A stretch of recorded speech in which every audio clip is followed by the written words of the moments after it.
ত্যাগ যে কোরবানির নজরানা পেশ করেছিলেন, সেই ত্যাগ কোরবানির উদাহরণকে সামনে রেখে আমরা আমাদের জীবনটাকে ত্যাগ কোরবানির নজরানা পেশ করবার জন্য যতদিন বেঁচে আছি আল্লাহ আমাদেরকে সে তৌফিক দান করুন।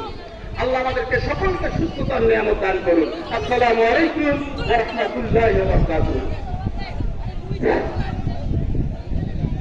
আসসালামু আলাইকুম।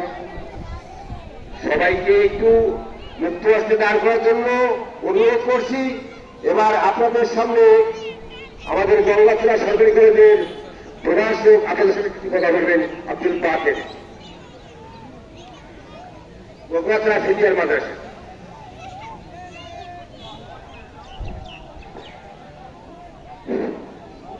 نحمده ونصلي على رسوله الكريم أما بعد أعوذ بالله من الشيطان الرجيم بسم الله الرحمن الرحيم لا يعلم الله